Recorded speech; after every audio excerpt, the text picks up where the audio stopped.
এই যে ট্রায়াঙ্গুলার স্ট্রাকচারটা কি, ওটা ইউটেরাস। ইউটেরাসের দুদিকে টিউব আছে, ফ্যালোপিয়ান টিউবগুলো দেখা যাচ্ছে। আর এখানে হচ্ছে স্পিলেজ নেই, এই দিকটা অল্প একটু স্পিলেজের মতো লাগছে, কিন্তু এই দিকটা স্পিলেজ নেই। তাহলে এইচএসজি কেন করা হয়? হ্যাঁ, এইচএসজি কি জন্য করা হয়, কি কি কন্ডিশনে আমরা এইচএসজি অ্যাডভাইস করাই, কি কারণে? মূলত দিস ইজ, হ্যাঁ, স্টেরিলিটি বলবে না, স্টেরিলিটি একটা অ্যাবসলিউট টার্ম। হ্যাঁ, ইনফার্টিলিটিও এখন বলতে ইউজ মানে বারণ করছে। The right term is subfertility. হ্যাঁ, সাবফার্টিলিটি। শোনো, কারণ ইনফার্টিলিটি মানে তুমি যাকে বলে দিচ্ছ she is infertile, she is infertile মানে তার কোনোদিন বাচ্চা হবে না। So the better term is subfertility.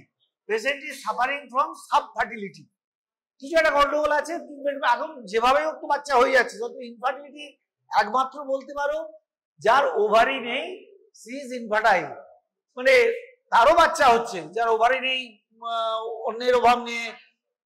Surrogate কেন হবে? সারোগেট হবে যার ইউটেরাস নেই, ওভারি আছে, সে অন্যকে দিয়ে সারোগেট করাবে। হ্যাঁ, আর যার ওভারি নেই, ধরো টার্নার সিনড্রোম, তার নিজস্ব ওভারি নেই, ওভার স্ট্রিক গোনাড, সেও মা হতে পারবে অন্যের ওভাম নিয়ে। হ্যাঁ, অন্যের ওভাম তার হাজব্যান্ডের স্পার্ম নিল, ফার্টিলাইজ করে আইভিএফ করে তার ইউটেরাসে ইমপ্ল্যান্ট করে দেওয়া হলো, মানে সে বায়োলজিক্যাল মাদার হলো না 100%, কিন্তু বাচ্চাটা তার পেটে হলো। যাই হোক, তাহলে মূলত HSG is done because of investigation of infertility বা সাবফার্টিলিটি বলবে সবসময়, আমাদের বলে বলে অভ্যেস হয়ে গেছে, বলা উচিত না। কারেক্ট টার্ম হচ্ছে সাবফার্টিলিটি। হ্যাঁ, সাবফার্টিলিটির জন্য এটা, আচ্ছা আগে এটা বলি, তারপরে দিকে প্রশ্ন হবে। আচ্ছা, এইচএসজিতে, তাহলে এইচএসজিতে আমরা কি দেখি বললাম? ইউটেরোটিউবাল ক্যানেল আর টিউবগুলো পেটেন্ট আছে কিনা, whether the tubes are patent or not, এইটা দেখার জন্যই এইচএসজি করা যায়। এখন প্রশ্ন হচ্ছে যে এটা আর কিভাবে দেখা যায়, টিউবগুলো পেটেন্ট আছে কিনা আর কিভাবে দেখা যায় এইচএসজি ছাড়া? এখন আল্ট্রাসাউন্ডের যুগ, সবকিছু আল্ট্রাসাউন্ডে হয়তো, এই ক্যানুলা নেই তো এখানে, এইচএসজি ক্যানুলা এখানে নেই।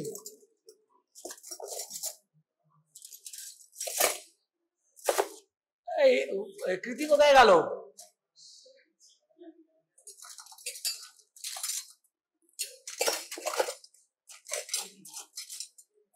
ও ক্যানুলাটা ওখান থেকে ওটি থেকে আনতে হবে।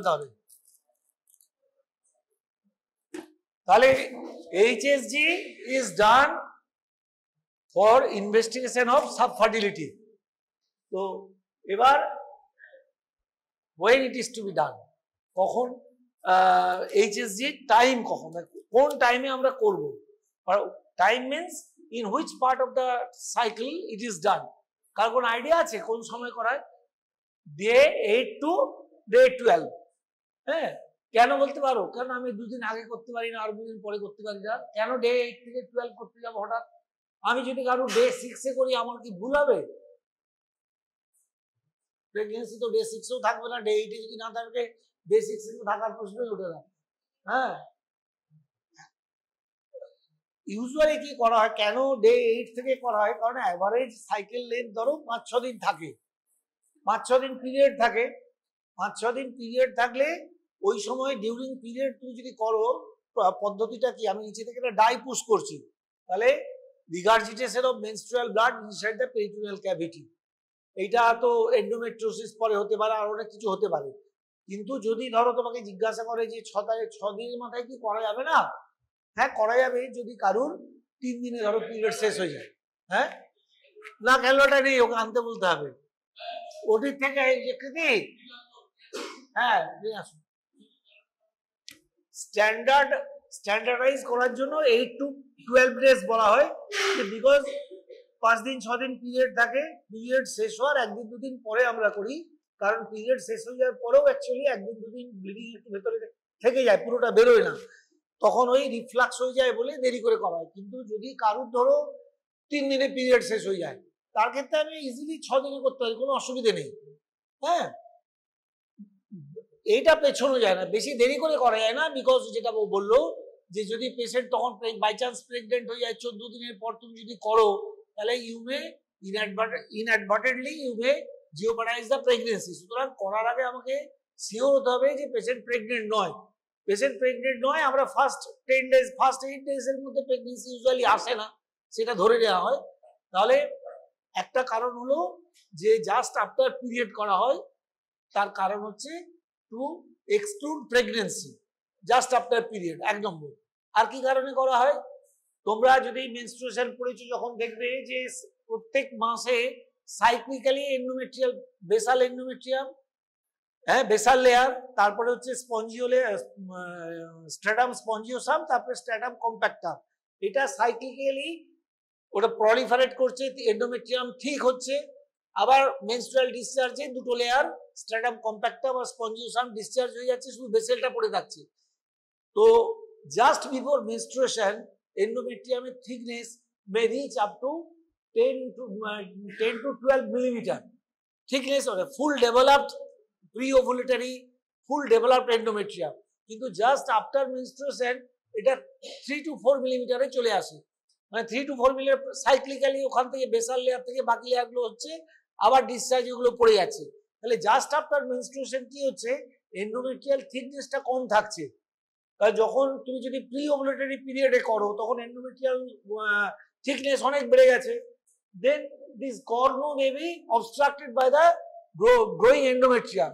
পুরো তো এন্ডোমেট্রিয়ামটা গ্রো হচ্ছে, এবং যেখানে টিউবটা ঢুকেছে টিউবাল অস্টিয়াম, যেটা ইউট্রোটিউবাল এন্ডে যে ফ্যালোপিয়ান টিউবের যে এন্ডটা ইউট্রাসের মধ্যে রয়েছে, ওই ইউট্রাইনের ওপেনিংটা এই প্রলিফারেটিভ এন্ডোমেট্রিয়াম এত প্রলিফারেট করছে ক্যাভিটিটা বন্ধ হয়ে যেতে পারে, তোমার ফলস নেগেটিভ টেস্ট আসতে পারে, মানে অ্যাকচুয়ালি সেটা টিউবটা পেটেন্ট আছে কিন্তু তুমি ছবি এলো ব্লকড। তাহলে এই টাইমে করার কারণ হচ্ছে যে যাতে প্রেগনেন্সি এক্সক্লুড করা যায়, এবং 2 নম্বর হচ্ছে ফলস নেগেটিভ টেস্ট কম হবে, কারণ এন্ডোমেট্রিয়ামটা অতখানি ঠিক হয়নি। আচ্ছা, তাহলে তাই যদি হয় তাহলে আমরা একবারে মেনস্ট্রুয়েশনের পরের দিনই করছি না, কারণ তাহলে আরো ভালো হবে। হ্যাঁ, সবই কিন্তু প্রশ্ন আছে যে তাহলে তো যেদিন শেষ হলো তার পর দিন করে দিলেই ভালো, এটাও করা হয় না। তার কারণ হচ্ছে তখন হচ্ছে রিস্ক অফ ইন্ট্রাভাসেশন। এই যে এটা একটা রেডিওপেক ডাই, একটা ফরেন বডি আমরা ইন্ট্রাসের মধ্যে পুশ করছি, তুমি এন্ডোমেট্রিয়াম হিলিং এর আগেই যদি করে দাও তখন তো এগুলো ক্যাভিটিগুলো ভেসেলের ক্যাভিটিগুলো ওপেন রয়েছে, ডাইটা সহজে এতে চলে যাবে, ইন্ট্রাভাসেশন হবে, ভাস্কুলার সিস্টেমে চলে যাবে, চলে গেলে নানা রকম অসুবিধা হতে পারে। হ্যাঁ বলুন। হ্যালো হ্যালো, ডক্টর মাঝি ফোন করেছি। হ্যালো, তো তাহলে আইডিয়াল টাইম হলো ডে 8 টু ডে 12, তার কারণ হলো এই, আর খুব আর্লিও করা হয় না আর খুব লেটেও করা হয় না। আচ্ছা, এবার অ্যাকচুয়াল প্রসিজিওর, এই স্টেপগুলো জানতে হবে, তোমরা ডিসি স্টেপ পড়েছো অনেকটাই ওই রকম, স্টেপগুলো কিভাবে করা হয়। প্রথমে হচ্ছে all gynecological operations are started with emptying the bladder and ends with emptying of the bladder. আমরা সমস্ত গাইনি প্রসিডিওর যা করব, আগে ব্লাডার এমটি করব, অপারেশনের পরেও আমরা ব্লাডার খালি করে দেখবো যে সব ঠিক আছে কিনা, আমরা ব্লাডার বা এতে কোথাও ইনজুরি করেছি কিনা। তাছাড়া ব্লাডার ফুল থাকলে টেকনিক্যালি অসুবিধা হবে, কারণ bladder full bladder lifts up the uterus. তুমি কিছু করতে যাও পিভি করে যখন ইন্টারনাল এক্সামিন করবি, সার্ভিক্সটাকে টানার চেষ্টা করবে, ফুল ব্লাডার থাকলে আসবে না। ফুল ব্লাডার তো ইনসেপারেবলি লেগে থাকে সার্ভিক্সের লোয়ার পার্টের সঙ্গে। তাহলে এবার প্রসিজিওরটা কি, অ্যাকচুয়াল প্রসিজিওরটা কি, যেটা পেশেন্ট ইউরিন পাস করে এলো, লিথোটমি পজিশন এলো, ইন্টারনাল এক্সামিনেশন করে তোমরা আগে ইউট্রাসের পজিশনটা দেখে দিও, whether it is anteverted or retroverted, এইসব।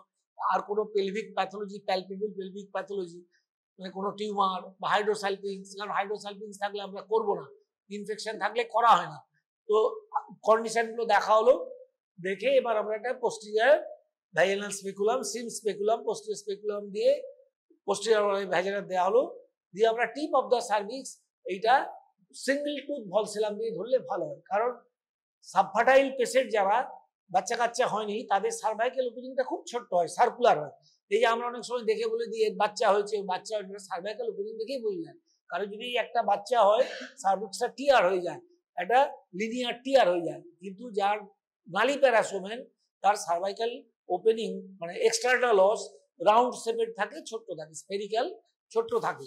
তো এখানে কি হয়, ওই ক্যানুলাটা ইন্ট্রোডিউস করতে খুব ছোট থাকে। তো তুমি যদি অ্যালিস দা বা বড় ভলসেলাম দিয়ে ধরো তাহলে ক্যানুলাটা ঢোকাতে পারবে না, ও এত ছোট। এটা সিঙ্গেল টুথ টেনাকুলাম বা সিঙ্গেল টুথ ভলসেলাম একটা ইনস্ট্রুমেন্ট আছে, তোমরা পড়েছো নিশ্চয়ই।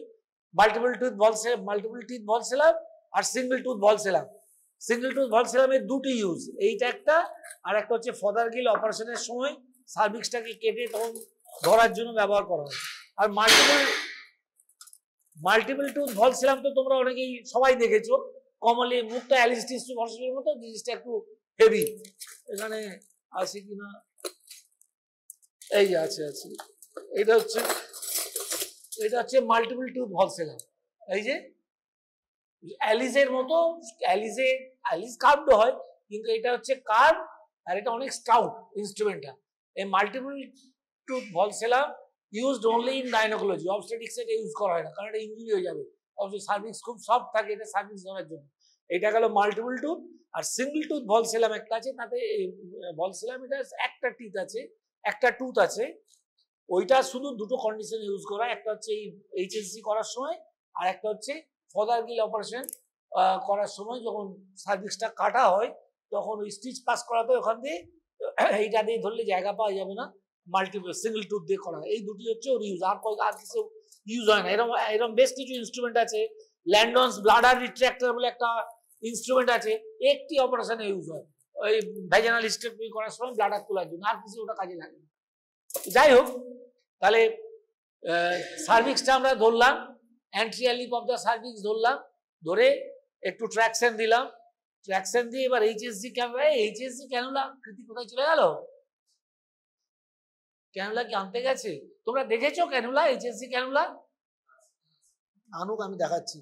এইচএসজি ক্যানুলা একটা লম্বা ফাঁপা মেটালিক নলের মতো, ওপরটা ওই তোমার স্ক্রু করা আছে আর কি, যাতে সার্ভিক্সে ওটা চেপে বসে, কারণ আমরা যখন ডাইটা পুশ করবো যাতে ব্যাক করে না আসে, সেই জন্য ওটা স্ক্রু সিস্টেমের মতো রয়েছে, ওটা একদম চেপে বসে যাবে সার্ভিক্সে।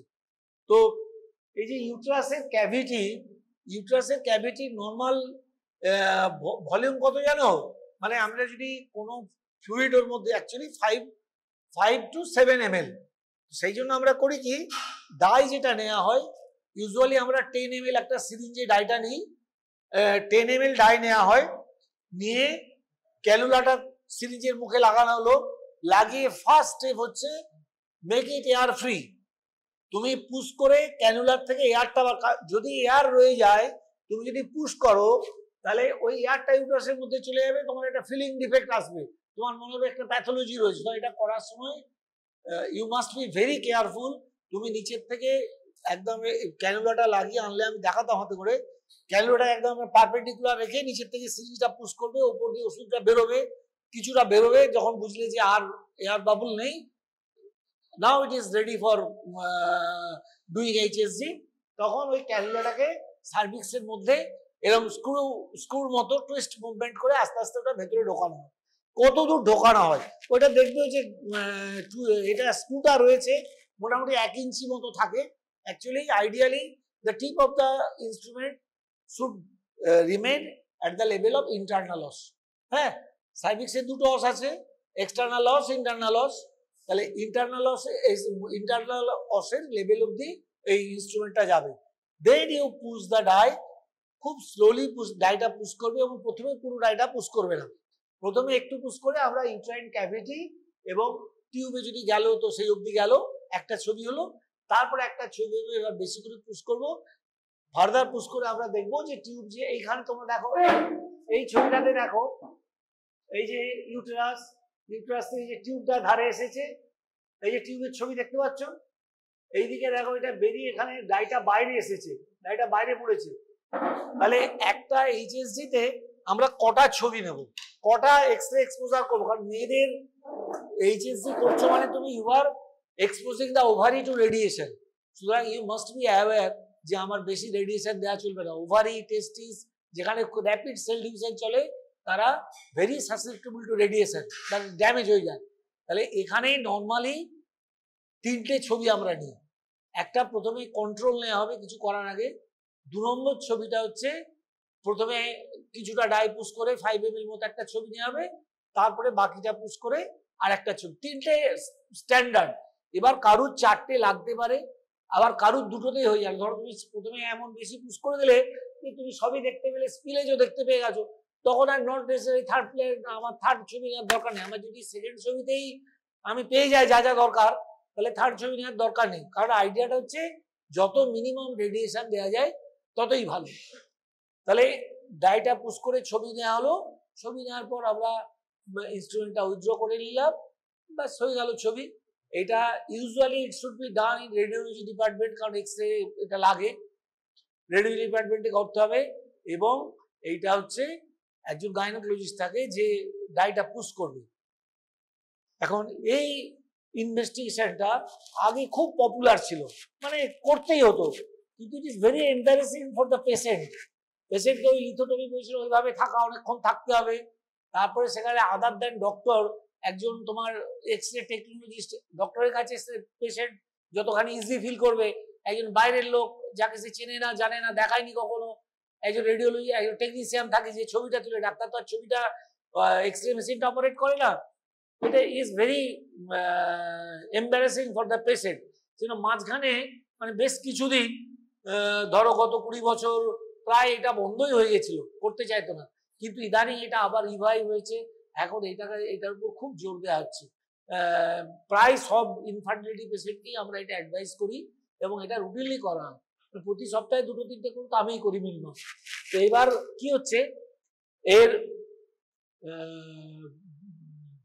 যদি এইটা না করা যায়, এই যে আমি বলছিলাম যে আর কিভাবে আমরা এই টেস্টটা, ইউটেরোটিউবাল ক্যানেল আর কিভাবে আমরা জাজ করতে পারি। এখন আল্ট্রাসাউন্ডের যুগ, আল্ট্রাসাউন্ডে করা হয়, তাকে বলা হয় হিস্টেরো স্যালপিঙ্গো সোনোগ্রাফি বা সোনো স্যালপিঙ্গোগ্রাফি, হিস্টেরো সোনো স্যালপিঙ্গোগ্রাফি। আরো 6টা, এখন ওই যে নিচের থেকে স্যালাইন পুশ করা হয় বলে এটাকে বলে SIS, SIS, saline infusion sonography. SIS এখন খুব common term, SIS saline infusion sonography. সেটা হচ্ছে নিচে থেকে স্যালাইন, যেমন আমরা এখানে ডাই পুশ করছি, ওখানে নর্মাল স্যালাইন পুশ করা হয়। আর তুমি আল্ট্রাসাউন্ডে, সেই সময় তুমি আল্ট্রাসাউন্ডে দেখছো যে স্যালাইনটা যাচ্ছে এবং পেটের মধ্যে পড়ছে। টিউবগুলো পেটের থাকলে কি হবে, পেটের মধ্যেটা পড়বে এবং pouch of Douglas, the dependent part of the pelvis, সেখানে জমা হবে। আচ্ছা, তো এটাকে বলা হয় SIS স্যালাইন ইনফিউশন সোনোগ্রাফি, বা যেটা বললাম সোনো হিস্টেরোসালপিঙ্গোগ্রাফি। এইটা একটা অল্টারনেট। এতে ছবিটা ভালো আসে না, এই জন্য এদের, যেমন এইটা আমরা কি করছি, একটা কন্ট্রাস্ট মিডিয়াম নিয়ে, এই কন্ট্রাস্ট মিডিয়াম, এটা একটা ডাই, ইউটেরাস তো রেডিও ওপেক না, তো যেমন বেরিয়াম মিল খাইয়ে স্টমাকে মানে ইন্টেস্টিনের ছবি তোলা হয়, সেরকম একটা রেডিও ওপেক ডাই দিয়ে এটা তোলা হচ্ছে। তো সেরকম যখন আমরা আল্ট্রাসাউন্ড করছি, আল্ট্রাসাউন্ডেও তো এইভাবে বললাম যে নিচে থেকে স্যালাইন পাস করছি, তো ওখানেও কন্ট্রাস্ট মিডিয়াম দিয়ে করা যায়। ওখানে contrast medium, radio opaque contrast medium, ultrasonic, আল্ট্রাসাউন্ডের কন্ট্রাস্ট মিডিয়াম আছে আলাদা, হ্যাঁ, তাতে মাল্টিপল বাবল তৈরি হয়, ইউজুয়ালি গ্যালাক্টোজ সলিউশন 20% পাওয়া যায়, সেইটা দিয়ে তুমি সেইটা পুশ করে তখন আল্ট্রাসাউন্ড, অর্থাৎ এইটা হচ্ছে সোনোস্যালপিঙ্গোগ্রাফি ইউজিং কন্ট্রাস্ট মিডিয়াম। এটাকে বলা হয় হাইকোসি, মানে হাই HY, হাই ফর হিস্টেরোস্যালপিঙ্গোগ্রাফি, কো মানে কন্ট্রাস্ট, স্যালপিঙ্গো SY হচ্ছে স্যালপিঙ্গোগ্রাফি। তাহলে হিস্টেরো কন্ট্রাস্ট স্যালপিঙ্গোগ্রাফি, তাই 3 ভাবে করে। একটা হলো আমাদের HSG, 2 নম্বর হলো সোনো স্যালপিঙ্গোগ্রাফি, আর 3 নম্বর হলো ইউজিং কন্ট্রাস্ট ইন কি বলে আল্ট্রাসাউন্ড। সেটাকে ছোট কথায় বলা হয়, কোনো কোনো বই হিসকোসি আছে, HYS ড্যাশ দিয়ে সিও ফর কন্ট্রাস্ট। হিস্টেরস মানে ইউটেরাস, তোমরা জানো, হিস্টেরস ল্যাটিন টার্ম থেকে ইউটেরাস, তার থেকে অসুখটার নাম হিস্টিরিয়া। হিস্টিরিয়া মেয়েদের বেশি হতো বলে ওই হিস্ট্রিয়া রোগটার নামই এরকম হয়েছিল, এই নামটা এসেছিল হিস্টেরস ইউটেরাস থেকে, হিস্টেরিয়া অসুখটা। এখন তো ছেলেদেরই বেশি হিস্টেরিয়া হয়, মেয়েদের আগে বেশি হিস্টেরিয়া। যাই হোক, তাহলে হিস্টেরো স্যালপিঙ্গোগ্রাফি হলো কন্ট্রাস্ট, ওটা হলো হাইকোসি, হিস্টেরো কন্ট্রাস্ট স্যালপিঙ্গোগ্রাফি। আচ্ছা, এবার এই ডাই, এই যে আমরা এইচএসজি তে যে ডাইটা ব্যবহার করা হয়, দু রকমের ডাই আছে, একটা হচ্ছে অয়েল বেসড আর একটা হচ্ছে ওয়াটার বেসড।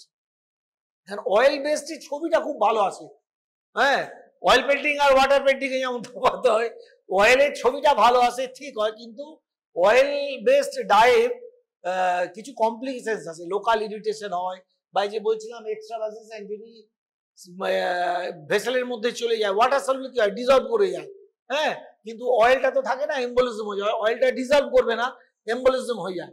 সেই জন্য কি হয়, অয়েল বেসে এখন খুব একটা ইউজ করা হয় না। কিন্তু অয়েল বেসের অ্যাডভান্টেজ হলো, আর একটা ডিসঅ্যাডভান্টেজ হলো, ওয়াটার বেস করলে তুমি খুব তাড়াতাড়ি উইদিন 10 to 15 মিনিটস পুরো কমপ্লিট হয়ে যায়, কিন্তু অয়েল বেসে তোমার ফাইনাল ছবিটা 24 ঘন্টা পরেও নিতে হতে পারে, সেরকম একটা টাইমও বেশি লাগে। তাহলে এই গেল অয়েল বেসড। অয়েল বেসের অ্যাডভান্টেজ হচ্ছে একটা, যে ছবিটা ওতে খুব ভালো হয়।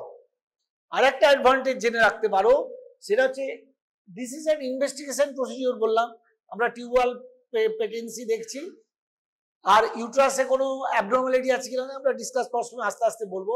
অর্থাৎ this is a diagnostic procedure, but it has got some therapeutic effect. তুমি ডায়াগনস্টিক প্রসিডিওর করছো, কিন্তু এর একটা থেরাপিউটিক এফেক্ট আছে। থেরাপিউটিক কি, একটা সাবভার্টাইল পেশেন্ট তুমি এইচএসজি করলে দেখলে পরের মাসে সে অটোমেটিকলি প্রেগনেন্ট হয়ে গেল। সেটা কি হয়, ধরো কারোর একটা ফ্লিমজি অ্যাডেশন, কোথাও একটা ব্লক ছিল, মিউকোসাল অ্যাডেশন বা খুব সামান্য অ্যাডেশন, তুমি ডাইটা জোরে পুশ করলে অ্যাডেশনটা খুলে গেল। মানে এরকম অনেক কেস হয়েছে আমাদেরও, প্রত্যেক ডাক্তারেরই আমাদের ব্যক্তিগত অভিজ্ঞতা আছে। অনেক কেসে ডাক্তারবাবু পরীক্ষাটা করলেন, তারপরে আমার বাচ্চা সেটা কোনো ট্রিটমেন্ট লাগলো না। তার কারণ হচ্ছে যে সামান্য একটু হয়তো অ্যাডেশন ছিল, আমি যখন ডাইটা জোরে পুশ করলাম অ্যাডেশনটা খুলে গেল, সে প্রেগনেন্ট হয়ে গেল। এইটা বেটার হয় উইথ অয়েল সলিউবল ডাই, মানে oil based dye. Water based dye থেকে, অর্থাৎ থেরাপিউটিক এফেক্ট অফ সাফার্টিলিটি মানে pregnancy rate is higher with oil based dye than water based dye. যদিও তার এক্সপ্লেনেশন নানা রকম আছে, যাই অত তোমাদের ডিটেল লাগবে না, এটুকু জানলেই যথেষ্ট যে অয়েল বেসডে এইটা বেশি হয়। আচ্ছা, এবার হচ্ছে এইচএসজি গেল। এবার এতে আমরা আদার দেন টিউবাল পেটেন্সি আর কি আমরা এতে ডায়াগনোসিস করতে পারি, কি ডায়াগনোসিস করা যাবে, কি অসুখ ডায়াগনোসিস করা যেতে পারে বলো। যদি ইউট্রাসের কোনো কনজেনিটাল অ্যাবনর্মালিটি থাকে, সেপ্টেড ইউটেরাস, বাইকর্নেট ইউটেরাস, ইউটেরাস আইডিয়াল ফিস, তোমাদের পড়ানো হয়েছে অ্যানোমালিজ, মুলেরিয়ার অ্যানোমালিজ পড়ানো হয়েছে, মুলেরিয়ান ডাক্ট অ্যানোমালি। ইউটেরাস কি করে তৈরি হয় জানো তো? তোমরা ফাইনাল ইয়ার তো এগুলো পড়া হয় না এখনো। দুদিক থেকে দুটো মুলেরিয়ান টিউব আসে, এসে মিড লাইনে মিট করে একটা কমন টিউব হয়, হ্যাঁ, এগুলো পড়ানো হয়নি তোমাদের? তাহলে এগুলো আর পড়ে কি বুঝবে থেকে। তো যদি কোনো ডেভেলপমেন্টাল অ্যানোমালিজ থাকে, ইউট্রাসের যদি না হয়, অ্যানোমালি না পড়লে এগুলো বুঝবি কি করে? শোনো, দুদিক থেকে দুটো টিউব আসে, এই কথা বলো না, শোনো, দুদিক থেকে দুটো টিউব আসে, মুলেরিয়ান টিউব দুদিক থেকে দুটো এলো, ল্যাটারাল সাইড থেকে এলো, মিড লাইনে এসে দুটো পাশাপাশি এক হলো, দিয়ে নিচের দিকে নামতে শুরু করে, ডাউনওয়ার্ড গ্রোথ হয়।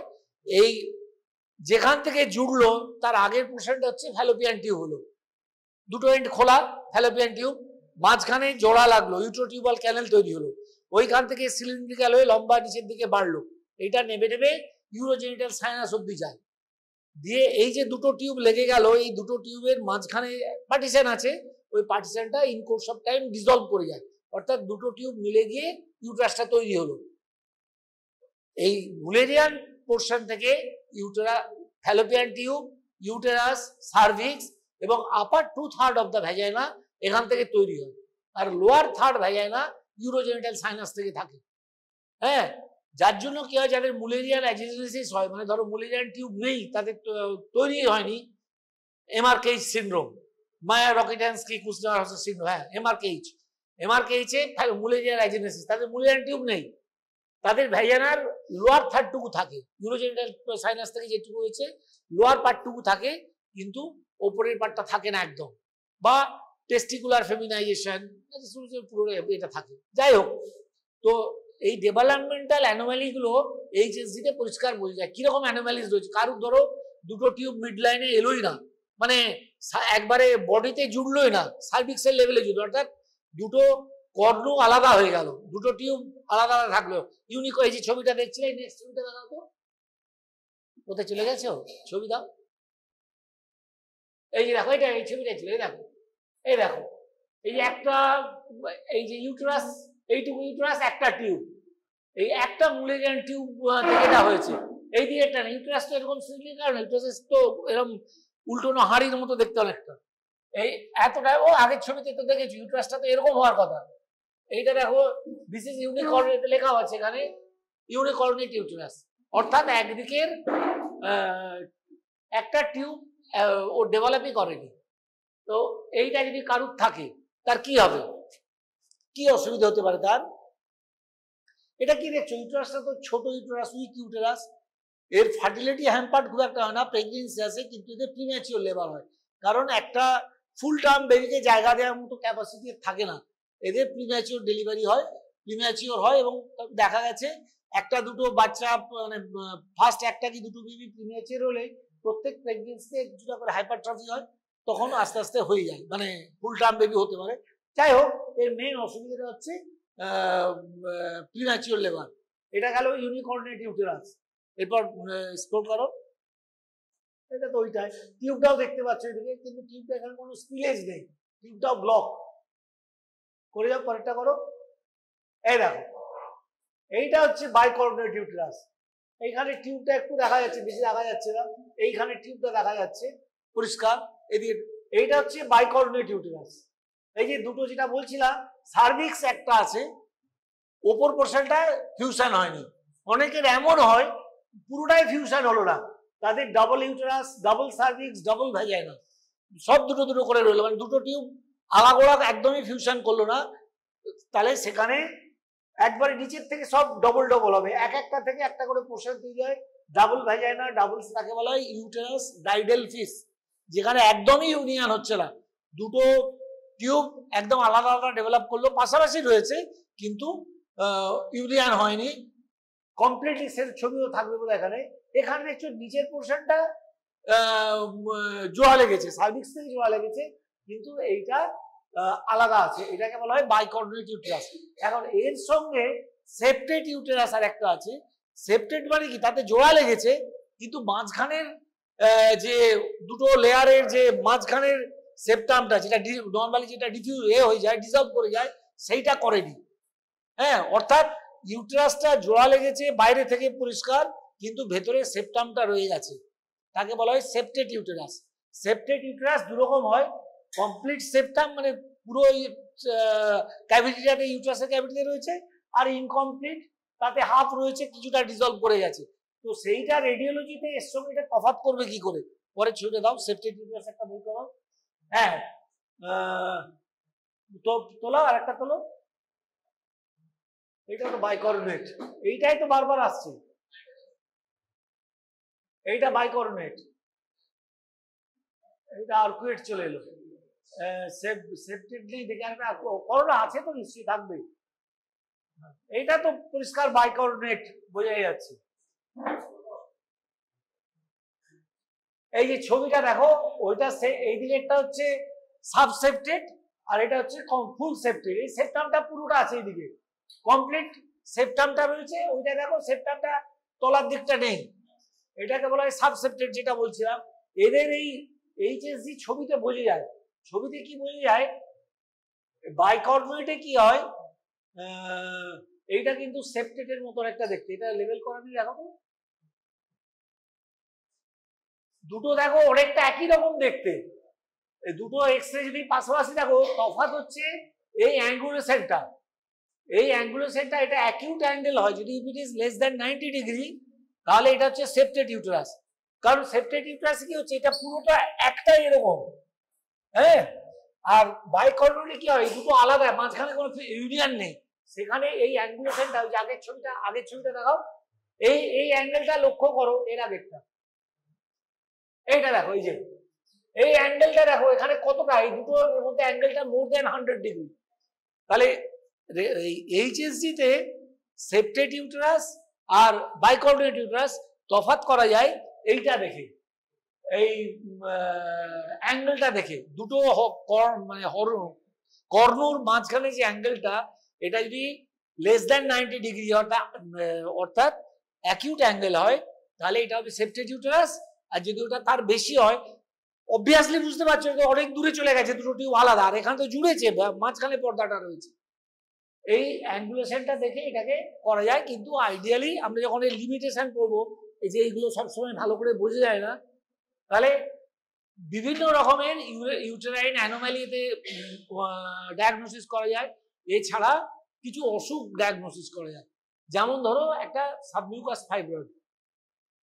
সাবসেরাস ফাইব্রয়েড থাকলে বুঝতে পারবে না, মানে যেটা বাইরের দিকে বেড়েছে সেটা বুঝতে পারবে না। কিন্তু সাবমিউকাস ফাইব্রয়েড যদি ভেতরে আসে, তাহলে কি হবে, একটা ফিলিং ডিফেক্ট হবে, সেইখানে ডাইটা যাচ্ছে না, তোমার তখন সেটা তুমি এখান থেকে ডায়াগনোসিস করতে পারবে যে এটা কি বলে, একটা কিছু গন্ডগোল আছে। এবার এর লিমিটেশন কি, এইটা এই যে এইচএসজি লিমিটেশন কি, একটা তো বললাম খুব এম্বারেসিং, পেশেন্টরা পছন্দ করে না। 10টা পেশেন্টকে বললে দেখে 5 জন রাজি হবে না করতে, ডাক্তার ওইরকম করে শুয়ে থাকবে। যাই হোক, এছাড়া এটা আমরা শুধু ভেতরের ক্যানেলটাই দেখতে পাই, বাইরের কোনো প্যাথোলজি ইউটেরাসের এতে তুমি দেখতে পাবে না। হ্যাঁ, ওই যে যেমন বললাম যে একটা যদি বাইরের দিকে ফাইব্রয়েড থাকে বা এন্ডোমেট্রিওসিস আছে, পেলভিসে অন্য কোনো গন্ডগোল আছে, তুমি জাস্ট শুধু ভেতরটুকু দেখতে পাচ্ছ, বাইরেটা দেখতে পাচ্ছ না। এটা হলো এর লিমিটেশন, যেটা আমরা ল্যাপ্রোস্কোপিতে ল্যাপ্রোস্কোপ করলে সেটা ভালোভাবে পুরোটা বাইরে দেখা যাবে। ল্যাপ্রোস্কোপেরও কিছু অ্যাডভান্টেজ, কিছু ডিসঅ্যাডভান্টেজ আছে। ল্যাপ্রোস্কোপের ডিসঅ্যাডভান্টেজ হচ্ছে, এখানে কি হচ্ছে দেখো, তুমি টিউবটা দেখলে, যদি টিউব পেটেন্ট হয় ঠিক আছে, যদি টিউব পেটেন্ট না হয়, একটা লেভেলে ব্লক পেলে তুমি জানতে পারলে যে ব্লকটা এই লেভেলে রয়েছে, আমি এটাকে অপারেশন করে সারাবো না, কি করবো আমি, কিন্তু ল্যাপ্রোস্কোপিতে সেটা আবার দেখতে পাবে না।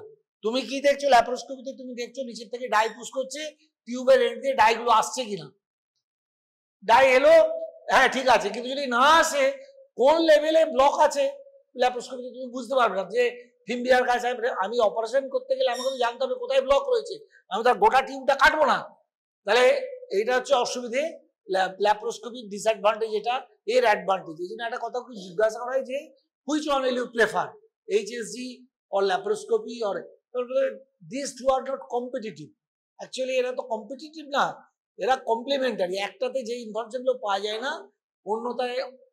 অন্যটায় আরো কিছু ইনফরমেশন পাওয়া যাবে। এই জন্য এই দুটো পদ্ধতি কম্পিটিটিভ নয় যে আমি এটা ভালো না এটা করবো। দুটোরই কিছু অ্যাডভান্টেজ, কিছু ডিসঅ্যাডভান্টেজ, এইগুলোকে দিস আর কমপ্লিমেন্টারি প্রসেস। যার আমার এতে একটা গন্ডগোল দেখলাম, কারণ ল্যাপ্রোস্কোপি একটা বড় অপারেশন, ইনভেসিভ অপারেশন, খরচাপাতি রয়েছে, প্রথমেই সবাই করতে পারবে না, কিন্তু এটা এমন কিছু খরচা না, এটা আউটডোর, ভর্তি হতে হয় না, পেশেন্ট আউটডোরে করে বাড়ি চলে যাবে। এইটা করে যদি আমার কিছু গন্ডগোল হয়, তখন দরকার হলে আমি ল্যাপ্রোস্কোপি, গো ফর ল্যাপ্রোস্কোপি। তাহলে আইডিয়ালি, তাহলে এর লিমিটেশন হচ্ছে শুধু তুমি ভেতরটুকু দেখতে পাচ্ছ, বাইরের কোনো প্যাথোলজি তুমি দেখতে পাচ্ছ না, এটা হচ্ছে লিমিটেশন।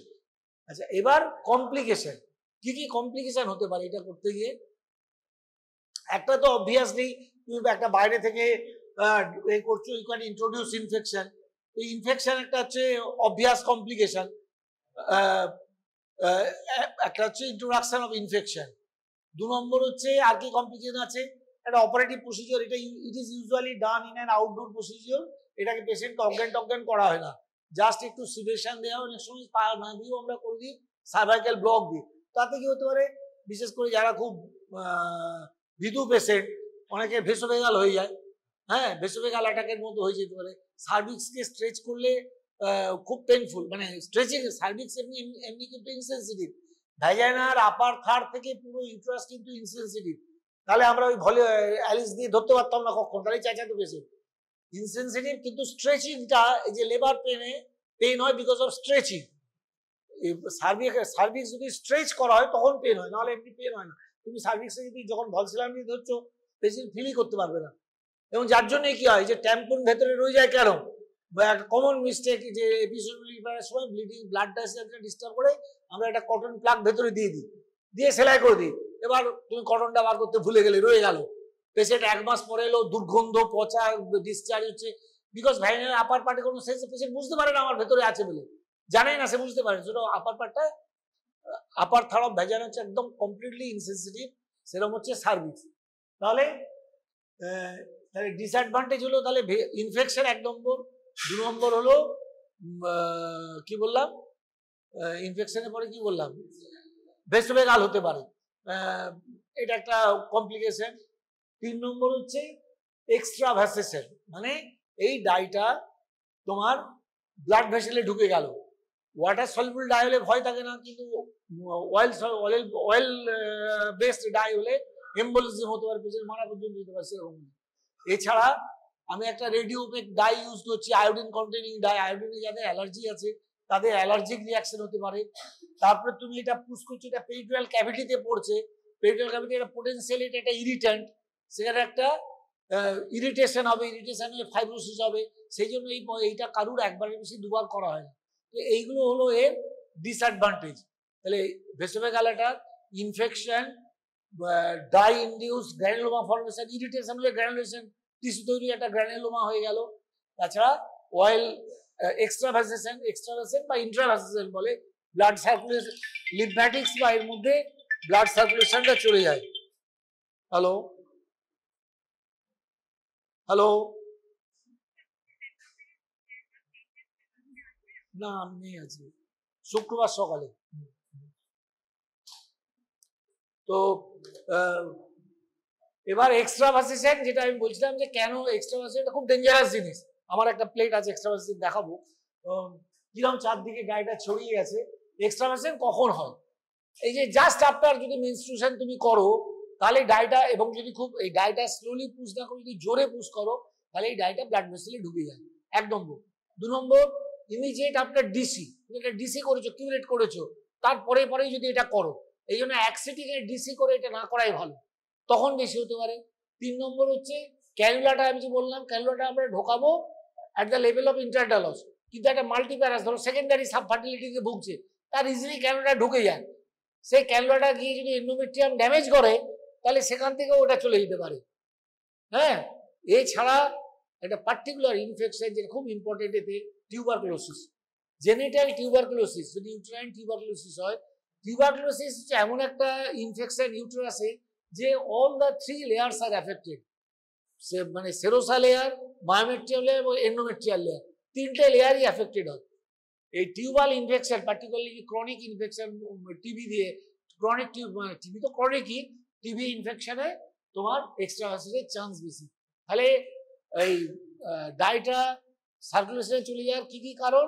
একটা হচ্ছে if it is done immediately after menstruation or DC, 1 নম্বর। 2 নম্বর হলো কি বললাম, যদি আনডিউ ফোর্স, এই যে ডাইট আমরা বললাম আস্তে আস্তে পুশ করবো, তুমি একবারে খুব তাড়া জোরে সিরিজটা পুশ করে ফোর্সে যদি যায়, তাহলে ব্লাড ভেসেলে চলে যেতে পারে। 3 নম্বর হচ্ছে টিউবারকুলার ইনফেকশন, আর 4 নম্বর হচ্ছে যদি ওই টিপ অফ দ্য ইনস্ট্রুমেন্ট দিয়ে এন্ডোমেট্রিয়ামে ইনজুরি হয়, অর্থাৎ ওটা যদি বেশি ঢুকে গেল, আমরা নর্মালি ওর বেশি ঢোকাই না কিন্তু হয়ে যায়। মাল্টিগ্রাভিটা পেশেন্ট ধরো সেকেন্ডারি সাবফার্টিলিটি, তাদের মেইন কজ টিউবাল অ্যাবর্শন, মানে টিউবাল ব্লক। তুমি ক্যানুলা ঢোকাতে গেলে ক্যানুলাটা পুরোই ঢুকে চলে গেল, যাদের একটা নর্মাল ডেলিভারি গিয়ে এন্ডোমেট্রিয়ামে ইনজুরি হয়ে যায়। তারপরে যে পারফোরেশন টারফোরেশন, এগুলো আরো কমপ্লিকেশন আছে। এই ইনস্ট্রুমেন্টটা হয় না চট করে, কিন্তু তোমাদের জেনে রাখতে হবে যে ইউটেরাইন পারফোরেশন হতে পারে, এটা একটা কমপ্লিকেশন। কিন্তু এতে পারফোরেশন মানে চোখ টোক বন্ধ করে আমি ফুটো করব ভেবে না করলে হবে না, এইতে অ্যাক্সিডেন্টাল পারফোরেশন হওয়া খুব মুশকিল, কিন্তু বইয়ে লেখা আছে পারফোরেশন কমপ্লিকেশন, তাহলে পারফোরেশন। এই গেল এইচএসসির মোটামুটি। আর কি বাকি রইল? ইন্ডিকেশন হলো কি কি ইনফরমেশন পাচ্ছ, আর প্যাথোলজি, যেমন ইউটেরাসের প্যাথোলজি পাওয়া যায়, সেরকম টিউবেও যদি কোনো প্যাথোলজি থাকে, ধরো হাইড্রোসালপিনস, এই ছবি দেখাও তো পরেরটা, বা টিউবে যদি কোনো পলিপ থাকে, তুমি উল্টে উল্টে যাও, স্ক্রল করে করে যাও,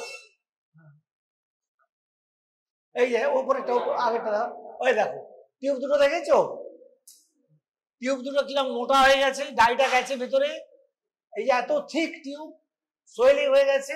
হাইড্রোসালফিন হচ্ছে রিটর্ট সেপেড হয়ে যায়, ফ্যালোপিয়ান টিউবটা রিটর্ট, ওই যে বকযন্ত্র বাংলায় পড়েছো না, কেমিস্ট্রিতে এ করতে হতো না, ডিস্টিলেশন, রিটর্ট রিটর্ট সেপেড হয়ে যায়। এটা হচ্ছে হাইড্রোসালফিন।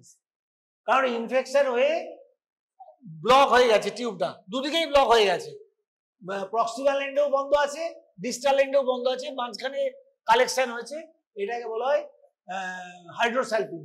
এই যে বোথ সাইডে রয়েছে। আর এরপরে ওঠা স্ক্রল করো আরো, এটা তো ইউনিকর্নেট গেল, এটা ছবি এঁকে দেখিয়েছি ইউনিকর্নেট। তারপরটা দেখো, এটা তো দেখিয়েছি, উল্টে যাও। তারপরে এইটাকেও বলো তো, এটা কি দেখছো, এইটাতে কি আছে? এটা কিছু গন্ডগোল আছে, কেউ কে বলতে পারো দেখি, কি গন্ডগোল দেখছো এটাতে, বলো। দেখতে পাচ্ছ সবাই? টিউব দুটো দেখো ব্লক আছে, হ্যাঁ,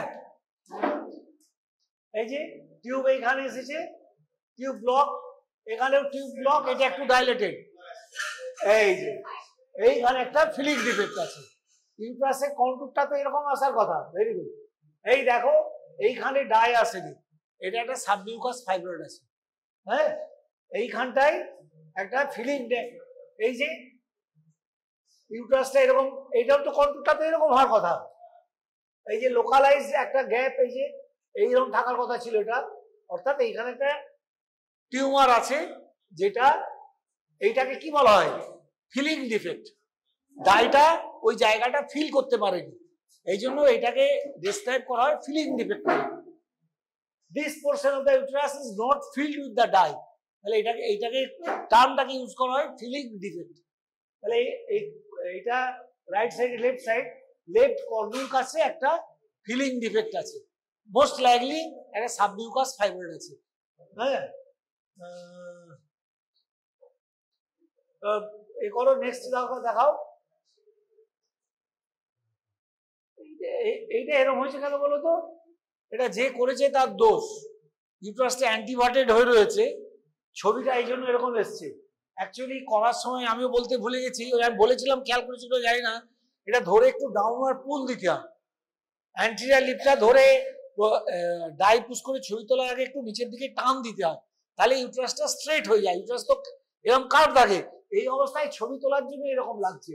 এই সার্ভিক্সে এটা অ্যান্টিভার্টেড হয়ে রয়েছে, ছবিটা এইভাবে তুলেছে, সার্ভিক্সটা পুরোটা দেখাই যাচ্ছে না, উপরেরটার সঙ্গে দেখো, এই যে টান দিয়ে ধরলে এরকম ছবিটা আসবে। নেক্সট দেখো, এগুলো সবই ব্লক, এটাও ব্লক। এই দিকটা দেখো, একদিকে ব্লক, এইদিকে স্পিলেজ আছে। এটা রাইট টিউব ব্লক আছে, কিন্তু লেফট টিউবটা নর্মাল আছে। এবার এটা এর দেখাও তো আছে কিনা দেখি, বাইল্যাটারাল ব্লক আছে কিনা দেখাও। হ্যাঁ, এটা তো দেখো না, এটা চলেও হয়েছে। এটা আগেরটা দেখাও তো, এর আগেরটা। হ্যাঁ দেখো, এটা কি দেখতে পাচ্ছ, কেউ কিছু বলো, এটা কি দেখা যাচ্ছে? বোথ সাইড টিউব দেখা যাচ্ছে না। এখন এইচএসজিতে এই পিকচারটা, এইটা খুব কমন পিকচার, এবং এটা হচ্ছে ফলস নেগেটিভ। মানে এইটা দেখেই তুমি বলে দিও না বাইল্যাটারাল টিউবাল ব্লক, এটা খুব কমন। এইগুলো দেখা গেছে যদি আন্ডার জিএ বা রিপিট এইচএসজি করা যায়, এই যতজনই পাবে তার 60% দেখা যাবে ঠিক আছে। এইটা হয় কি, পেশেন্টের অ্যাপ্রিহেনশনের জন্য বা আউট অফ ফিয়ার ওই কর্নুয়াল স্প্যাজম হয়, কর্নুয়াল স্প্যাজম হয়ে ডাইটা যাচ্ছে না। এই জন্য এই রিপোর্ট দেখলে তুমি একদম কনফার্ম হবে না, কিন্তু যদি এরকম ছবি দেখো একদিক ঠিক আছে, মানে অ্যাটলিস্ট কিছুটা টিউব তুমি দেখতে পাচ্ছ। এইটা ভালো আসেনি, একটা হর্নের মতো এইটুকখানি দেখা যায় আর কি। সে বাইল্যাটারাল টিউবাল ব্লক কর্নু লেভেলে দুটো হর্নের মতো এইটুকু রয়েছে। এইটা হচ্ছে ফলস হয়, অনেক সময় এটা ফলস নেগেটিভ রিপোর্ট হয়। কিন্তু যদি তুমি খানিকটা টিউব দেখতে পাও, অ্যাটলিস্ট যে আমি দেখতে পাচ্ছি টিউবটা এত দূর এসে ব্লক, সেই রিপোর্টগুলো অনেক মানে তার ফলস হওয়ার চান্স অনেক কম। অর্থাৎ বাইল্যাটারাল কর্নুয়াল ব্লক যদি দেখো, তাকে তখনই তুমি বলে দিও না যে এটা তোমার বাইল্যাটারাল টিউবাল ব্লক, তোমার আর কিছু করা যাবে না।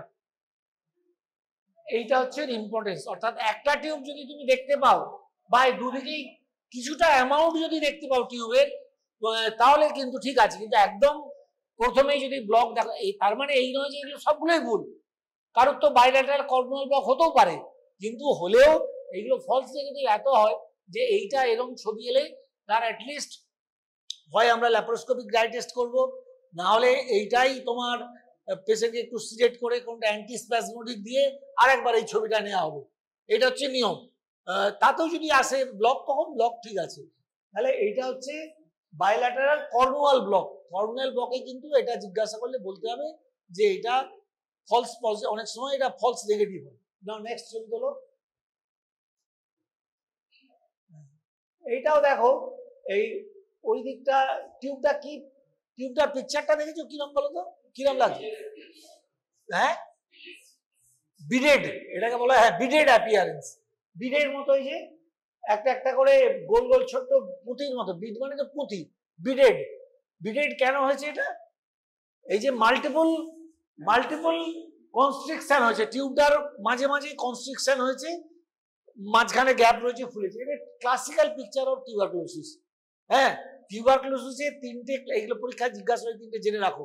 টিউবারকুলার ইনফেকশনে টিউবারকুলোসিসে তিনটে chain, classical chain, lead pipe rigidity, অর্থাৎ এই যে এখানে সেটা হয়নি, এই যে টিউবের কার্ভেচার টার্ভেচার গুলো দেখা যাচ্ছে, ওতে কি হয় পুরো টিউবটা ইনফেক্টেড হয়ে যায়। যে বললাম যে টিভিতে all the layers are affected, all the 3 layers, right?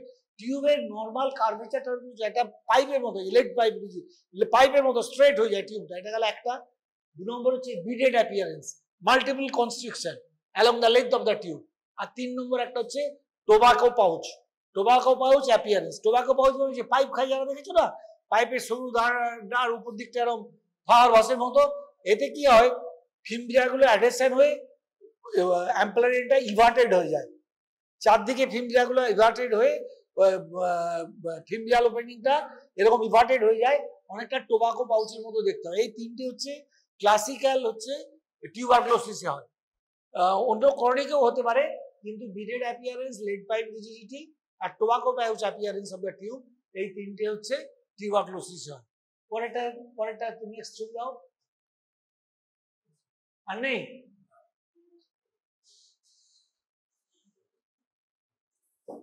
এ তো ক্যানুলাটা আনলো না,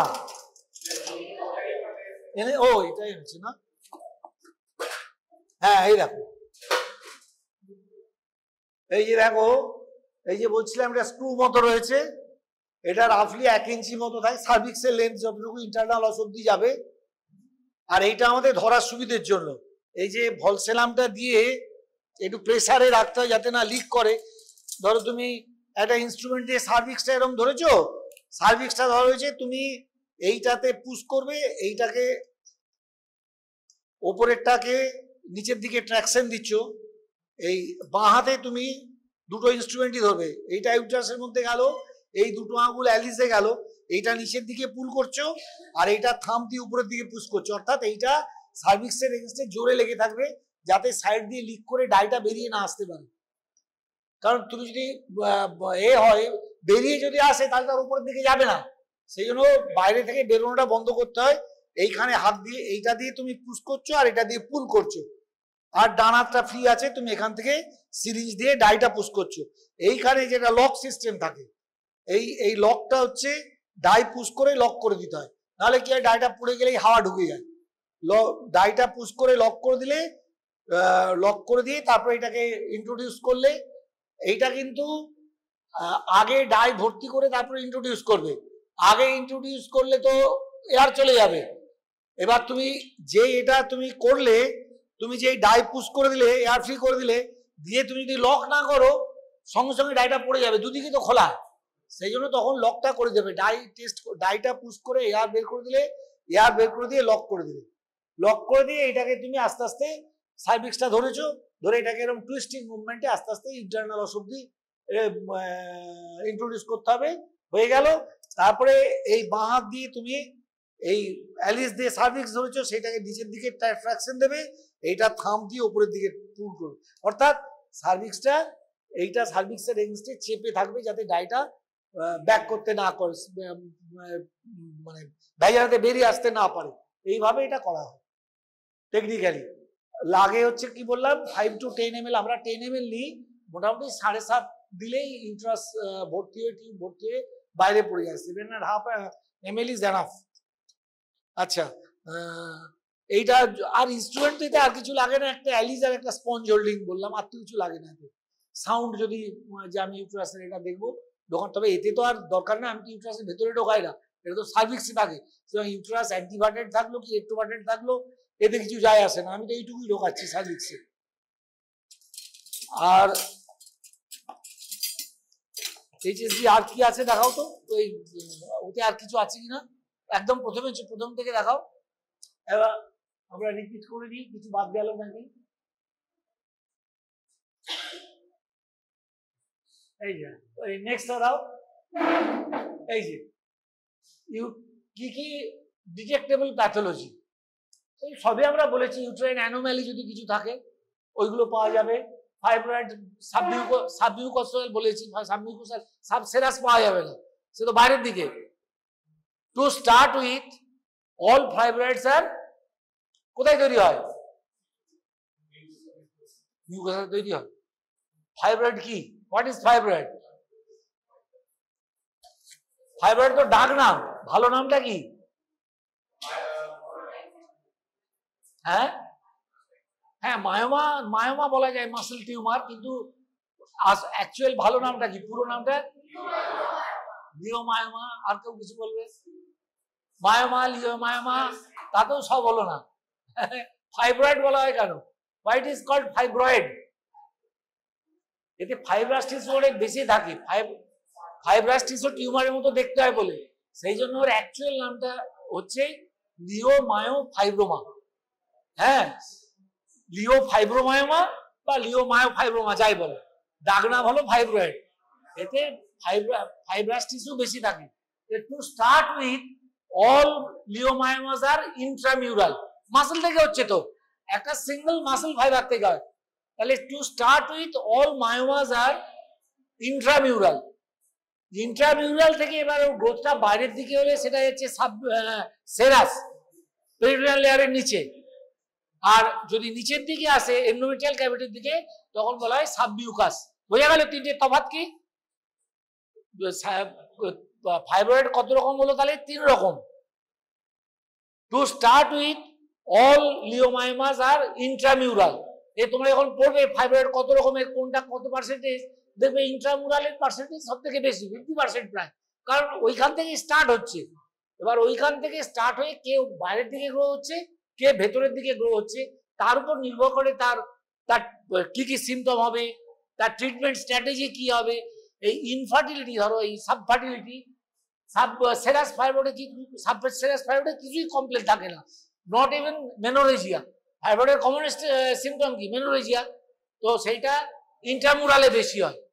আবার ইনফার্টিলিটি বা সাবফার্টিলিটি, ইরেগুলার মেনস্ট্রুয়েশন, এগুলো হচ্ছে সাবমিউকাসে বেশি হয়। আর ফান্ডাসের দিক যেগুলো সাবসেরাসে ইউজুয়ালি কোনো সিমটম হয় না, খুব বড় না হলে, যদি খুব বড় হয় তখন হয়, আদারওয়াইজ কোনো সিমটম হয় না। তাহলে ফাইব্রয়েড ডায়াগনোসিস করতে পারবো। অ্যাডিনোমায়োসিস তোমাদের এন্ডোমেট্রিওসিস পড়ানো হয়েছে কিনা জানি না।